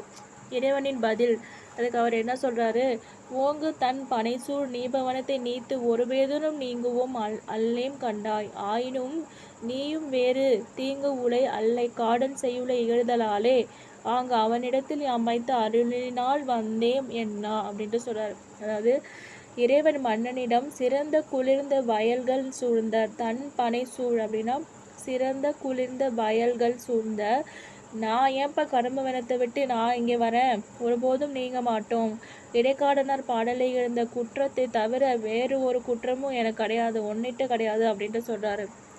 தீங்கு உலை அல்லை காடன் செய்யுளை இகழ்தலாலே அப்படின்ட்டு சொல்கிறாரு. இடைக்காடனார் மீது கொண்ட அன்பினால தான் ஆங்கு அவனிடத்தில் யாம் வைத்த அருளினால் பாஸ்தால அப்படின்ட்டு சொல்கிறாரு. நீபவனம் அப்படிங்கிறது கடம்பவனம் அப்படின்ட்டு சொல்கிறாரு. அடுத்து மன்னன் தன் பிழையை பொறுத்து அருளுமாறு இறைவனிடம் வேண்டுதல். சாரி கடவுளே, நான் தெரியாமல் பண்ணிட்டேன்னு கேட்குறாரு. பெண்ணினி பாகம் கொண்ட பெருந்தகை பரமயோகி இவர் செய்கிறாரு.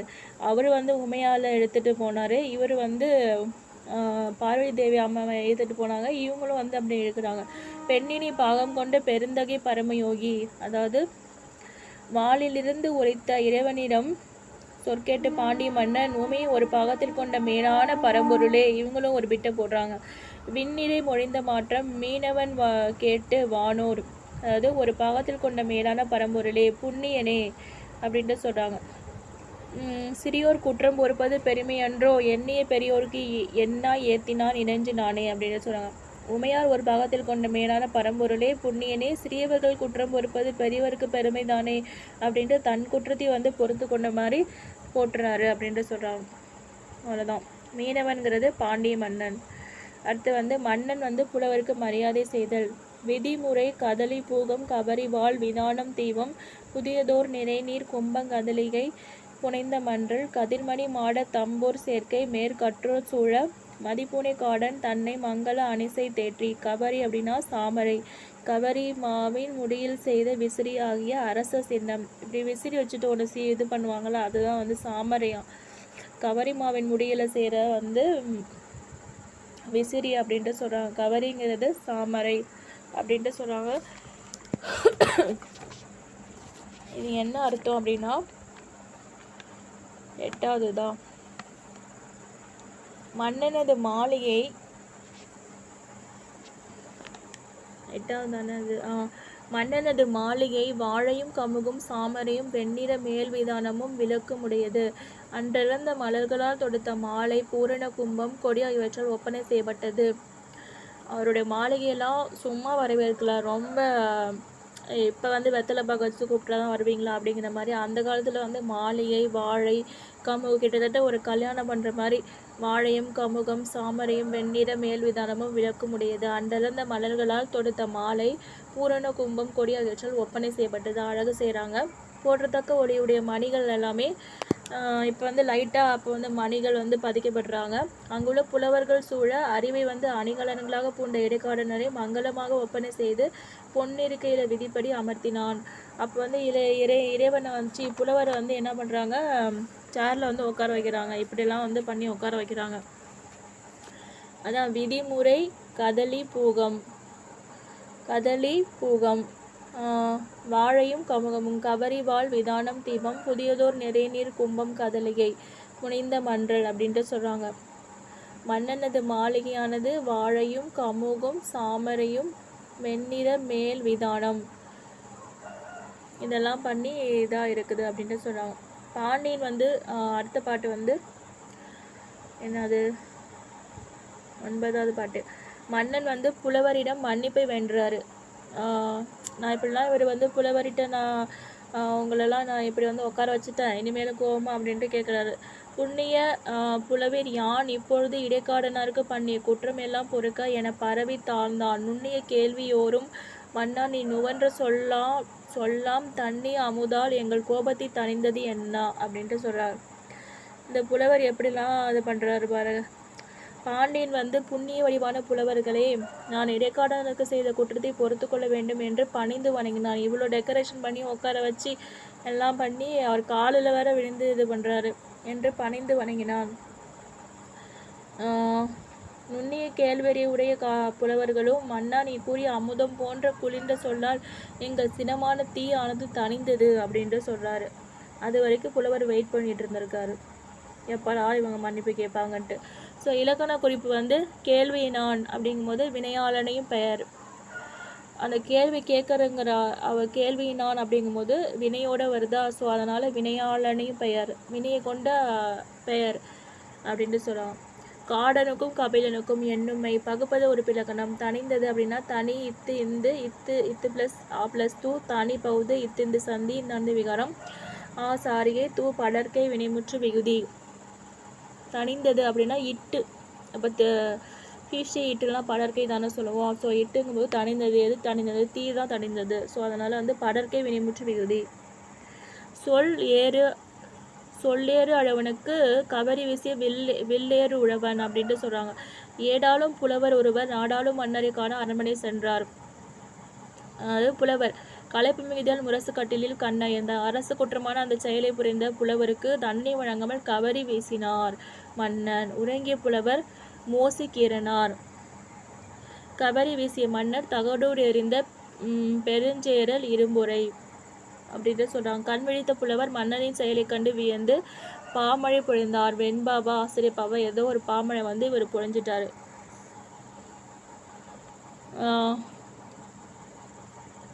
தகடூர் எறிந்த பெருஞ்சேரல் இரும்புரை மோசி கீரனார். வச்சுக்கோங்க. மாசர விசித்த வார்புரு வல்பின். மாசர விசித்த வார்புரு வல்பின். நான் அது வந்து புறாதான எப்போதும் நான் வச்சுக்கிட்டேன். அது வந்து அப்போ என்ன பண்ணுறாங்க, அந்த மன்னர் பக்கத்துலலாம் வந்து மன்னர் வந்து அழகாக வந்து புறாக்கள் எல்லாம் வளர்ப்பாங்க அப்படின்ட்டு நாம் வச்சுக்கோங்க. அது பக்கத்தில் வந்து உட்காந்துட்டுருக்குது. மாசர விசித்த வார்புரு வல்பின் அப்படின்னு நாம் வச்சுக்கோங்க. அவ்வளோதான். மாசர அப்படின்னா குற்றம் இல்லாத அப்படின்னு நினைக்கிறேன்.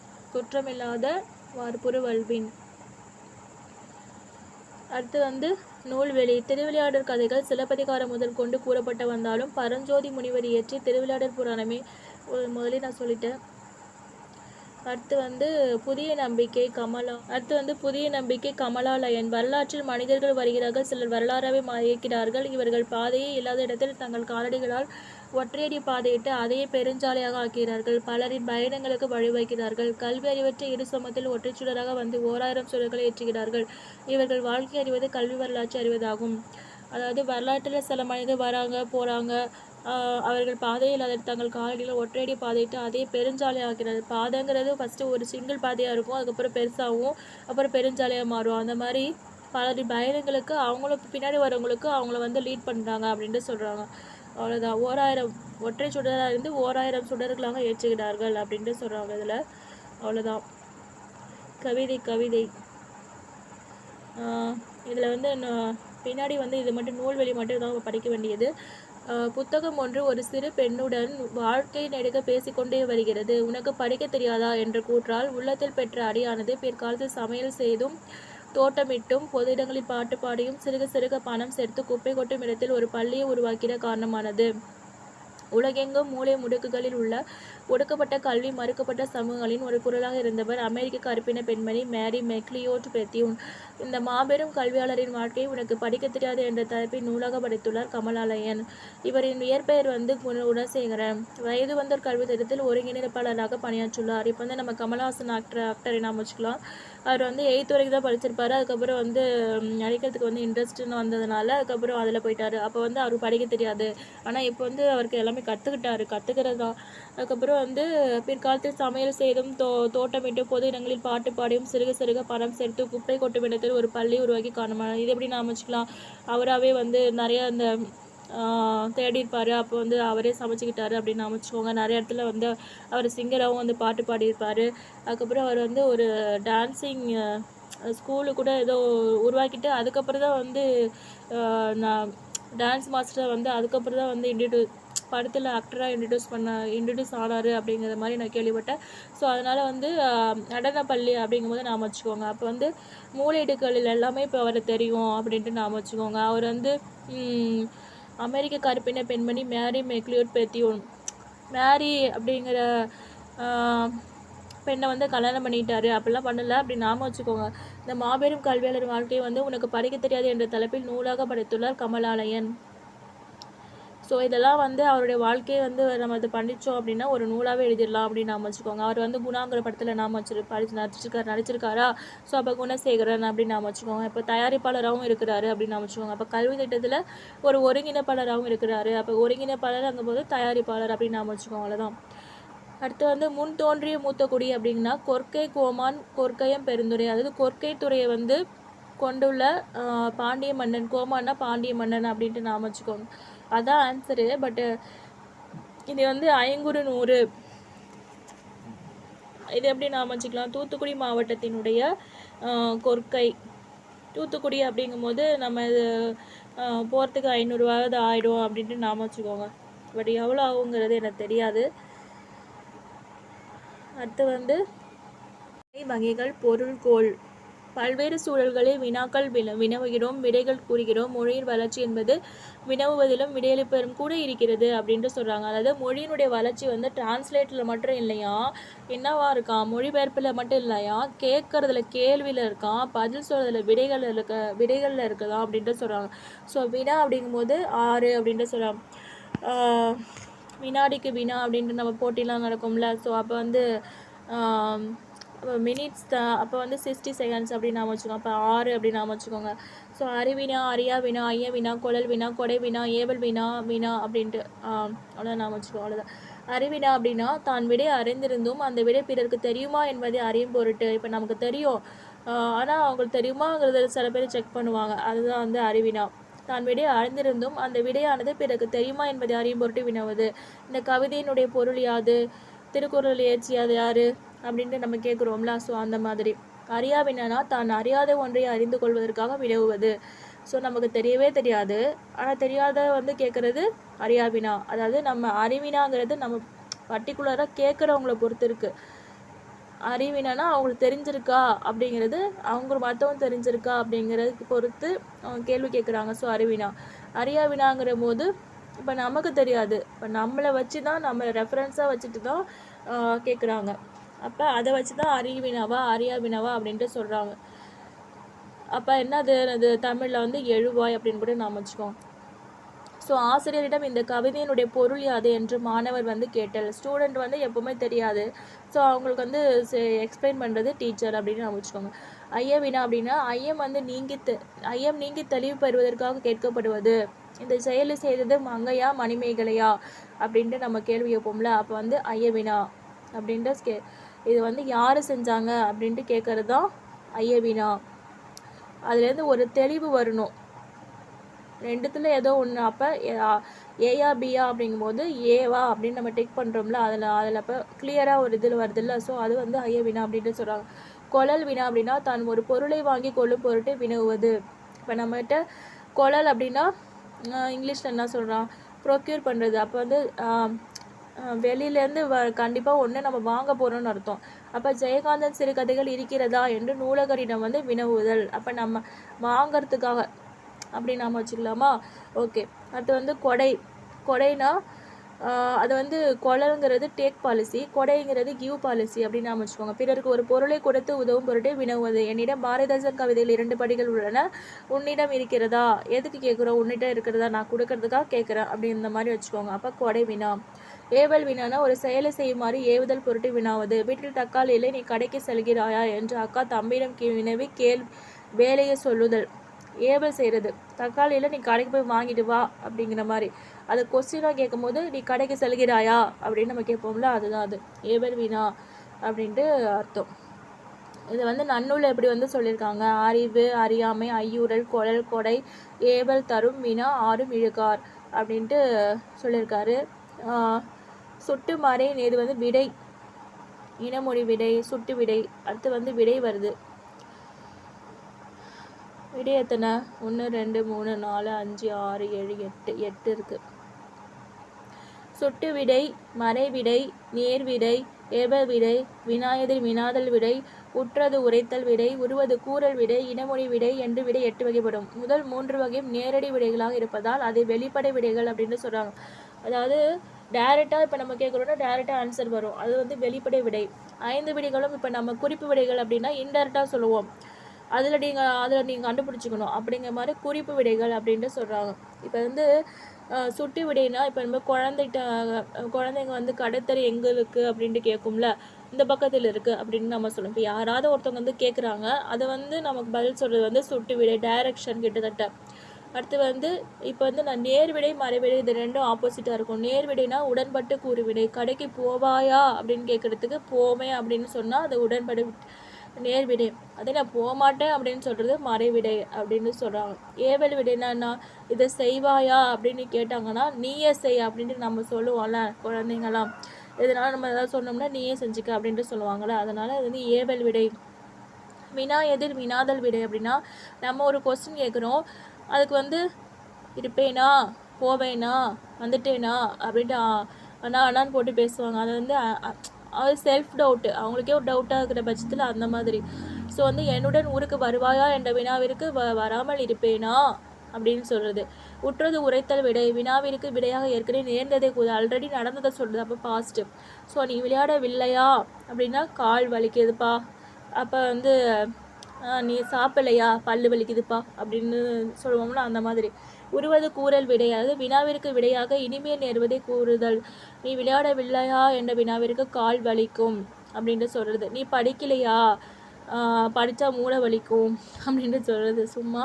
அடுத்து வந்து இனமொழி விடை, வினாவிற்கு விடையாக இனமான மற்றொன்றை விடையாக கூறுதல். அதாவது உனக்கு கதை எழுத தெரியுமா அப்படின்னு கேட்டால் கட்டுரை எழுத தெரியும் அப்படின்ட்டு சொல்கிறது. உனக்கு டான்ஸ் ஆட தெரியுமா அப்படின்னு கேட்டால் நீங்கள் பாட்டு பாட தெரியும் அப்படின்ட்டு சொல்கிறது. ஸோ அந்த மாதிரி பேரலாக அது ரிலேட்டடாக சொல்கிறது. அடுத்து வந்து பொருள்கோள். பொருள்கோள்னா செய்யுளில் சொற்களை பொருளுக்கு ஏற்றவாறு சேர்த்தோ மாற்றியோ பொருள்கொள்ளும் முறைக்கு பொருள்கோள் என்று பெயர். அதாவது கிட்டத்தட்ட ஒரு அரேஞ்சிங் ஆர்டர், அரேஞ்ச்மெண்ட் அப்படின்னு கூட வச்சுக்கலாமா. பொருள்கோள் வந்து 8 வகைப்படும். இப்போ சாப்பாடு அப்படிங்கும்போது நம்ம ஏதாவது தப்பு பண்ணிட்டோம் அப்படின்னா எக்ஸ்ட்ரா சேர்க்குறதா இருந்தாலும் சரி, மாற்றதா இருந்தாலும் சரி, ஸோ அந்த மாதிரி நாம் வச்சுக்கோங்க. அவை ஆற்று நீர் பொருள்கோள். ஸோ விடையும் 8 வகைப்படும், பொருள்கோளும் 8 வகைப்படும். ஆற்று நீர் பொருள்கோள், மொழிமாற்று பொருள்கோள், நிரல் நிறை பொருள்கோள், விற்பூட்டு பொருள்கோள், தாப்பீசை பொருள்கோள், அலைமறி பாப்பு பொருள்கோள், கொண்டு கூட்டு பொருள்கோள், அடிமறி மாற்று பொருள்கோள். ஸோ இவற்றில் ஆற்று நீர் பொருள்கோள், நிரல் நிறை பொருள்கோள், கொண்டு கூட்டு பொருள்கோள், இதை மட்டும் நம்ம தெரிஞ்சுக்கலாம் அப்படின்ட்டு சொல்கிறாங்க. அதாவது 8 இருக்குது. ஃபஸ்ட்டு ஆற்று நீர் போகும்ல, அதில் வந்து எப்படி இருக்குது அப்படி மாதிரி கம்பேர் பண்ணி வச்சுருப்பாங்க.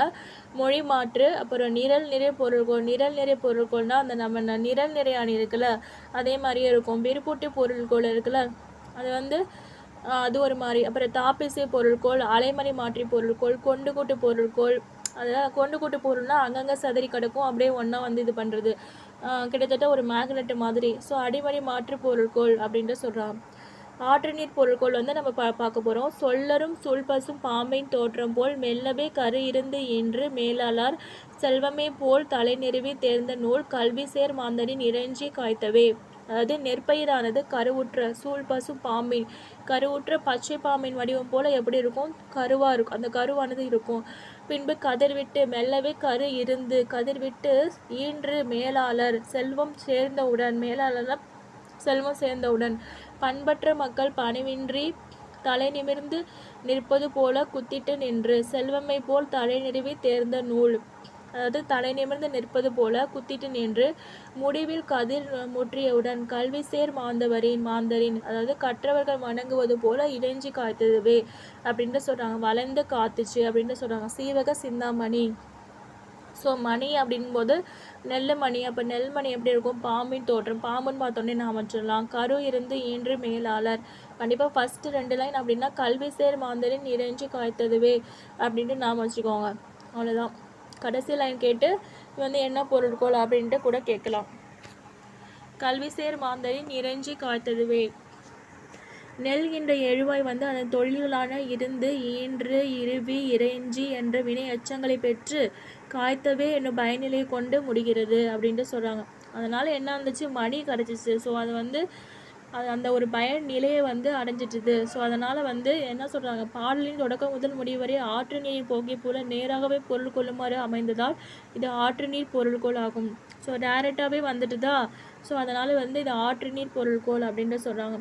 மற்றைய நோக்காது அடிதோறும் வான்பொருள் அற்று அற்று ஒழுகும் அஃது யாற்று புனலே. இது வந்து நன்னூல். வான்பொருள் அற்று அற்று ஒழுகும் அஃது யாற்று புனலே. புனல் இது எப்படி அமைச்சுக்கலாம், அற்று அற்று ஒழுகும் அஃது யாற்று புனல். நம்ம புனல் மூலமாக நம்ம எண்ணெய் இது வந்து ஊற்றுவோம்ல, ஃபில்டர் பண்ணுவோம்ல. ஸோ அது வந்து நல்லா ஊற்றணும், இல்லாட்டி ஒழுகும் அப்படின்னு நாம் வச்சுக்கோங்க. அவ்வளோதான். அடுத்து வந்து நிரல் நிறை பொருட்கள். ஒரு செய்யுளில் சொற்கள் முறை பிறழாமல் நிரல் நிறையாக வரிசையாக அமைந்து தருவது நிரல் நிறை பொருட்கோள்.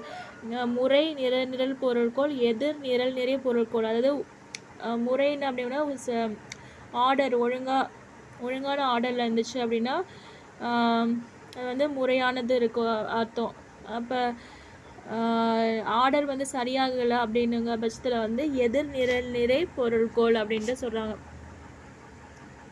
முறை நிரல் நிறை பொருட்கோள். செய்யுளில் எழுவாயாக அமையும் பெயர்ச்சொற்களை அல்லது வினைச்சொற்களை வரிசையாக நிறுத்தி அவை ஏற்கும் பயனிலைகளையும் அந்த வரிசைப்படியை நிறுத்தி, அதாவது ஒரு சொற்கள் இருக்குது அப்படின்னா அதனுடைய பயனிலை டைரெக்டாக வந்து இருக்கணும். மாற்றி மாற்றி இருந்துச்சுன்னா அது ஆப்போசிட், எதிர் நிரல் நிறை பொருட்கோள். இப்போ வந்து அன்பும் அருணும் உடைத்தாய் நில் வாழ்க்கை, நிரல் நிறை அணின்னு படிச்சிருப்போம்ல, அதே தான் இங்கேயும் வரும்.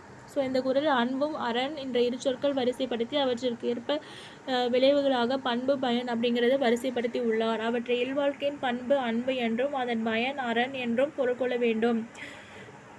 பொருள்கோளும் அணியும் வேறையா தெரியல, ஆனால் கிட்டத்தட்ட ரெண்டுமே ஒரே மாதிரியே வருது. ஸோ எனவே அன்புக்கு வந்து பண்பும் அறத்துக்கு வந்து பயனும் பயனிலைகளாக நிரல்நிறையாக நிறுத்தி பொருள் கொள்வதால் இந்த பாடலானது முறை நிரல் நிறை பொருட்கோள் அப்படின்ட்டு சொல்கிறாங்க. ஏன்னா அன்பாக இருந்தோம்னா பண்புடையவர்களாக இருப்பாங்க அப்படின்ட்டு நாம் வச்சுக்கோங்க. அப்போ வந்து டைரெக்டாகவே இருக்குதா. ஸோ அதனால் நிரல் நிறை அணி, அதோடைய எஃபெக்ட் என்னது பயன் அப்படி, அதில் அங்கே மேலே என்னது அரண் அப்படின்ட்டு சொல்கிறாங்க. அவ்வளோதான்.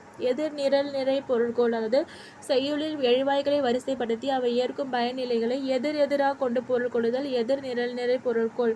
விலங்கோடு மக்கள் அணையர் இலங்குநூல் கற்றாரோடு ஏனையவர். இந்த குறளில் வந்து முதல் அடியில் விலங்கு மக்கள் என்று எழுவாய்களை வரிசைப்படுத்தி விட்டு அடுத்த அடியில் பயனிலைகளாக கற்றார் கல்லாதவர், ஏனையவர்ங்கிறது கல்லாதவர் அப்படின்ட்டு சொல்கிறாங்க. ஸோ அவற்றை கற்றார் வந்து மக்கள் என்றும் கல்லாத ஏனையவர் விலங்குகள் என்றும் எதிராக கொண்டு பொருள் கொள்ள வேண்டும். எனவே இந்த குறள் எதிர் நிறை நிரல் பொருட்கோள் அப்படின்ட்டு சொல்கிறாங்க. கற்றார் கல்லாதார் என வரிசைப்படுத்தி உள்ளார். அவற்றை விலங்குங்கிறது கற்றாரோடு வராது, விலங்குங்கிறது கல்லாதோர் அப்படின்ட்டு பின்னாடி வருது. ஸோ அது வந்து மாற்றி ஆர்டரில் வந்து இதாக இருக்குது. அதுதான் சொல்கிறாங்க. கொண்டு கூட்டு பொருட்கள். ஒரு செய்யுளில் பல அடிகளில் சிதறி கிடக்கும் சொற்களை பொருளுக்கு ஏற்றவாறு ஒன்றோடு கூட்டி பொருள் கொள்வது கொண்டு கூட்டு பொருட்கள். அதாவது அங்கே வந்து ஒரு மேக்னெட்லாம் இப்போ வந்து அங்கே கிடக்கு அப்படின்னா அது ஒன்றா வந்து நம்ம இழுக்குதில்ல, அந்த மாதிரி நாம் வச்சுக்கோங்க. மேற்கண்ட பாடலில் ஆழத்து மேலே குவளை குளத்தில் வாளின் நெடிய குரங்கு. அதாவது ஆழத்து மேல் குவளை தான் இருக்கும். ஆழத்து மேலே குவளை இருக்குமா, ஆழத்து மேலே குரங்கு தான் வரணும். ஆனால் இங்கே என்ன கொடுத்துருக்காங்க, குவளைன்னு கொடுத்துருக்காங்க, தப்பு. அப்புறமேட்டு வாளின் நெடிய குரங்கு என்றும் குளத்தின் வாளின் நெடிய குரங்கு அப்படிங்கிறது பொருத்தமற்றது. அப்போ என்ன இருக்கணும், ஆழத்து மேலே குரங்கு இருக்கணும், குளத்தில் குவளை இருக்கணும், அப்போ தான் கரெக்டாக இருக்கும் அப்படின்ட்டு சொல்கிறாங்க. அடுத்து வந்து யாப்படி பலவினும் கோப்புடை மொழிகளை ஏற்படி இசைப்பது கொண்டு கூட்டே அப்படின்ட்டு இதை சொல்கிறாங்க. அவ்வளோதான். இனிமேல் இதை வந்து புக் பேக் இருக்கிறத படிச்சுக்கோங்க. காமராசர் நகர் எங்கே இருக்கிறது, இந்த வழியாக செல்லுங்கள் என்று விடையளிப்பது வினாவகையும் விடைவகையும் சுட்டுது. காமராசர் நகர் எங்கே இருக்கிறது அப்படிங்கும்போது அரியாவினா. இந்த வழியாக செல்லுங்கள் அப்படின்னு சொல்கிறது வந்து டைரக்ஷன். அப்போ சுட்டு விடையா. எனக்கு எழுதி தருகிறாயா என்ற வினாவுக்கு எனக்கு யார் எழுதி தருவார்கள் அப்படின்னு விடையளிக்கிறது வினா எதிர் வினாதல். வினாக்கே திரும்ப கொஸ்டினுக்கே கொஸ்டினா அப்படின்னு கேட்போம்ல, அதுதான். அடுத்து வந்து உரையாட இடம்பெற்றுள்ள வினாவிடை வகைகளை கண்டு எழுதுக. வணக்கம் மாதிரி ஏதோ எழுதியர்கள் போலிருக்கிறதே. அப்படின்னு கேட்குறாங்க. அறியா வினா தெரியாமல் கேட்குறாங்க. கவியர் ஆமாம், கவியருங்கிறது கவிதை எழுதி கொண்டிருக்கிறேன் அப்படின்ட்டு சொல்கிறாங்க. அப்போ வந்து டேரெக்டாக கொஸ்டின் சொல்கிறாங்களா, கொஸ்டினுக்கு டேரெக்டாக ஆன்சர் பண்ணுறாங்க. அப்போ நேர்விடை. அப்படியா, என்ன தலைப்பு அப்படின்ட்டு கேட்குறாங்க. அப்போ என்ன தலைப்புன்னு தெரியாமல் தான் கேட்குறாங்க. அப்போ வந்து இது என்னது, அப்படியா என்ன தலைப்பு அப்படின்ட்டு கேட்குறாங்க. அப்போ அறியா வினா. கல்வியில் சிறக்கும் தமிழர், கல்வியில் சிறக்கும் தமிழர். அப்போ வந்து நேர்விடை. கல்வியில் சிறக்கின்ற தமிழ், அப்போ நேர்விடை. நீங்கள் கவியரங்கத்திற்கு எல்லாம் வருவீர்களா மாட்டீர்களா அப்படின்னு கேட்குறாங்க. அப்போ கொஸ்டின். அப்போ கொஸ்டின் போது ஐய வினா அப்படின்ட்டு சொல்கிறாங்க.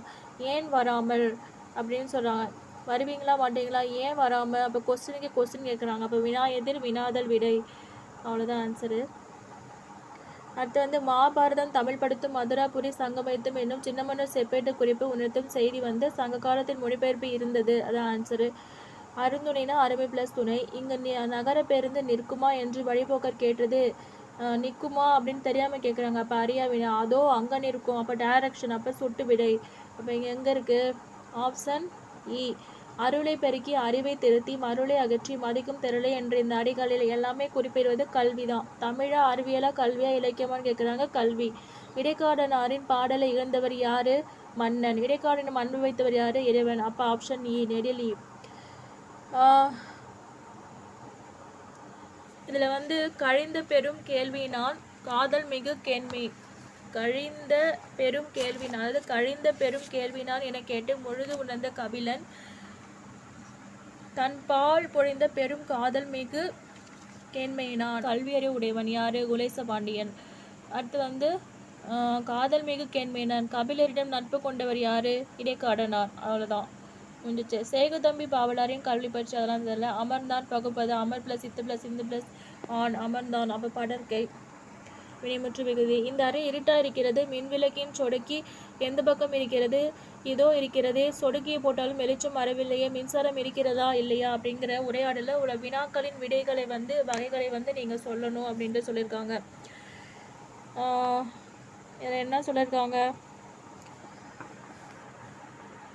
இந்த அறை இருட்டாக இருக்கிறது. மின்விளக்கின் சொடுக்கி எந்த பக்கம் இருக்கிறது அப்படின்ட்டு தெரியாமல் கேட்குறாங்க. அப்போ வந்து அறியா வினா. இதோ இருக்கிறதே அப்படின்ட்டு சொல்கிறாங்க. இந்த பக்கம் இருக்கிறதே அப்படின்ட்டு சொல்கிறாங்க. அப்போ இந்த பக்கம் அப்படிங்கும்போது சுட்டு விடை. அடுத்து வந்து சொடுக்கிய போட்டாலும் வெளிச்சம் வரவில்லையே, மின்சாரம் இருக்கிறதா இல்லையா அப்படின்ட்டு அப்போ கேட்குறாங்க. அப்போ இருக்குதா இல்லையா அப்படின்னு கேட்குறாங்க. அப்போ ஐய வினா. அவ்வளோதான். முயற்சி வந்து திருவினையாக்கும், முயற்சியின்மை புகுத்திவிடும். அந்த குரட்பாவிலாவது ஆற்று நீர் பொருள்கோள் அப்படின்ட்டு சொல்கிறாங்க. அதாவது முயற்சி செஞ்சால் செல்வம் கிடைக்கும், முயற்சி இல்லைன்னா கஷ்டம்தான் கிடைக்கும் அப்படிங்கிற மாதிரி இருக்கும். அவ்வளோதான். இதில் வந்து ஒன்றுமே கிடையாது. அடுத்து வந்து வள்ளுவன் தன்னை உலகிற்கே தந்து வான்புகழ் கொண்ட தமிழ்நாடு, நெஞ்சியாலும் சிலப்பதிகாரம் ஒன்றும் மணியாரம் படைத்த தமிழ்நாடு. அப்போ செந்தமிழ். அது வந்து பாரதியார். அறைக்குள் யாழிசை ஏதென்று சென்று எட்டி பார்த்தேன் பேத்தி, நெட்டுரு பண்ணினால் நீதி நூல் திரட்டையே. பாரதிதாசன். என்னோட சன்னுக்கு வந்து என்ன, அறைக்குள் யாழிசை சென்று எட்டி பார்த்தேன். என்னோட சன் வந்து என்ன பண்ணுறான்னு பார்த்துட்டு இருந்தேன். பேத்தி நெட்டுரு பண்ணினால் நீதி நூல் திரட்டையே.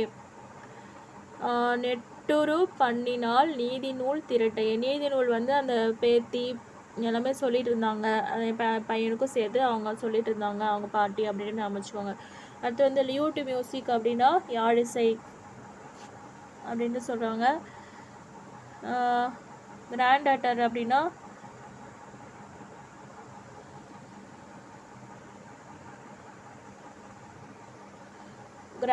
அப்படின்னா பேத்தி. சிறந்த சிறுகதைகள் 13. தமிழில் வள்ளி கண்ணன், குட்டி இளவரசன் தமிழில் வே. ஸ்ரீராம், ஆசிரியரின் டைரி வந்து தமிழில் எம்பி அகிலா.